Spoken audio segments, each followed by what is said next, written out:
ఈరోజు కథ రెడ్డొచ్చే మొదలాడు. పూర్వం రెడ్డిసీమలో ఒక చిన్న గ్రామం ఉండేది. ఆ గ్రామంలో ఎక్కువగా రెడ్లు ఉండేవారు. రెడ్లలో లక్షాధికారి మొదలు భిక్షాధికారి వరకు కష్టపడి పని చేయవలసిందే గాని ఒక క్షణమైన వృధా కాలక్షేపం చేసేవారు కాదు. వాళ్లకు పొద్దున్న మొదలు సాయంకాలం వరకు పొలం పని చూడటం, పాలు పితుక్కోవటం, దూడలకు గ్రాసం సమకూర్చటం వీటితోటే సరిపోతుంది. ఇంటికి చేరుకునేసరికి రాత్రి 8 గంటలవుతుంది. అప్పుడు స్నానం చేసి భోజనం చేసి రామాలయం దగ్గరకో మున్సిపు గారి పెద్ద గచ్చరుగు మీదకో చేరుకుంటారు. అక్కడ అందరూ చేరి వ్యవసాయం గురించి ఊళ్ళో మంచి చెడ్డలు చర్చించి ముచ్చటించుకునేసరికి 10:30 11 అవుతుంది. ఇదంతా అయిన తర్వాత ఎవరి ఇళ్లకు వాళ్ళు పోయి నిశ్చింతగా నిద్రపోతారు. మళ్ళీ కోడి కూసిందంటే లేచి పొలాల్లోకి పోవలసిందే. ఇలా ఐకమత్యంతో అన్యోన్యంతో అన్నదమ్ముల్లాగా మెలుగుతూ ఆ గ్రామంలో రెడ్లు అందరూ ఒక తాటిపైన నడుస్తూ ఉండేవారు. పండగ పబ్బం వచ్చిందంటే హరికథలు కాలక్షేపాలు జరిపించి ఊరి మొత్తం మీద చందాలు వేసుకుని విద్వాంసుల్ని సన్మానించేవారు. ఇలాగే ఒక ఏడు సంక్రాంతికి గ్రామ పెద్దలు నలుగురు కూడి ఈ సంవత్సరం వేడుకలు వినోదాలు ఏం జరిపిద్దామా అనుకుని తోలుబొమ్మలాట ఏర్పాటు చేశారు. ఆనాటి రాత్రి 7 గంటలు మొదలుకుని రామాలయం దగ్గర పందిరిలోకి వచ్చిన జనం ఇసుక వేస్తే రాలకుండా ఉంది. 8 9 గంటలకల్లా పిన్నా పెద్ద ఇంచుమించు ఊరందరూ వచ్చేశారన్నమాటే. ఇదిగో అదుగో అంటూ తీరా ఆట మొదలెట్టేసరికి 10 కొట్టింది. ఎలా అయితేనేం తెర మీదకు బంగారక్క జుట్టుపోలిగాడు ఎక్కారు. వాళ్ళ సంభాషణ వింటూ ఉంటే జనానికి పొట్ట చెక్కలయ్యేటట్టు నవ్వొచ్చింది. మీసాలు మెలితిప్పుతూ కూర్చుని ఉన్న రెడ్డి పెద్దలు కూడా చాలా ఆనందించి అయితే ఇక కథలోకి దిగుదామన్నారు. బొమ్మల విద్వాంసుడు సరేనంటూ భారతంలో నుంచి శశిరేఖ పరిణయం కథ జరగబోతుంది అని చెప్పి రాగాలాపన మొదలెట్టాడు. తీరా కథ ప్రారంభించేసరికి రత్నాల రామిరెడ్డి గారు వచ్చారు. రామిరెడ్డి గారంటే సామాన్యులా ఏం? గ్రామం అంతా ఆయన డబ్బు మీద బ్రతుకుతుందాయే. ఆయన అప్పిస్తేనే పొయ్యిలో పిల్లి కదులుతుంది 100కి 90 మందికి.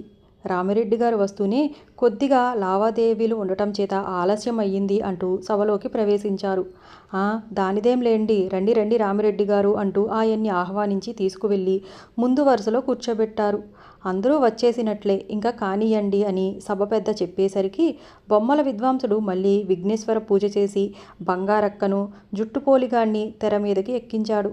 విద్వాంసుడు రాగాలాపన చేసి మళ్ళీ కథ ప్రారంభించేటప్పుడు వైద్యుల వెంకటరెడ్డి గారు వచ్చారు.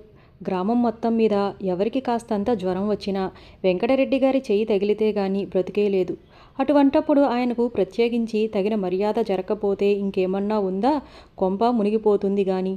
ఊళ్ళో కేసులు చూసుకుని వచ్చేటప్పటికి ఈ వేళ అయ్యింది. ఎంత పెందరాలే తెములుదామనుకున్నా తీరిక దొరకటమే కష్టమైపోతుంది. ఎవరిని కాదనటం అని ఆయన అనటం పూర్తి చేయకుండానే దానికేం లేండి, దయచేయండి డాక్టర్ గారు అంటూ ఆయన్ని గౌరవించి తీసుకుపోయి ముందు వరుసలో కూర్చోబెట్టారు. ఇక రావలసిన వాళ్ళెవరూ కనపడలేదు. కానియ్యండి అని చెప్పేసరికి మళ్ళీ గణపతి పూజ జరిగింది. బంగారక్క జుట్టుపోలిగాడు బొమ్మలు తెర మీదకి ఎక్కాయి. అందరూ విరగబడి నవ్వారు. విద్వాంసుడు మళ్ళీ ఒకసారి రాగాలాపన చేసి సరాసరి శశిరేఖ పరిణయం కథ ఎత్తుకున్నాడు. ఇంతలో పులమర పుల్లారెడ్డి గారు బయలుదేరి వస్తున్నట్టు సభ్యులలో గుసగుసలు బయలుదేరాయి. పుల్లారెడ్డి గారంటే గ్రామానికంతటికి భీష్ముని లాంటివారు. 125 నిండిన వయోవృద్ధుడు, జ్ఞానవృద్ధుడు.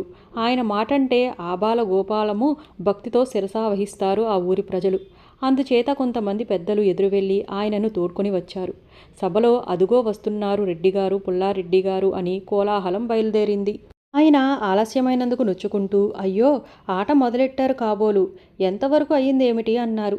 అబ్బే మరేం పర్వాలేదులేండి, ఎంతవరకు అయితేనేమిటి అని సర్ది చెబుతూ వృద్ధుడైన పుల్లారెడ్డి గారిని గౌరవం చేసి తీసుకువెళ్ళి ముందు వరుసలో కూర్చోబెట్టారు.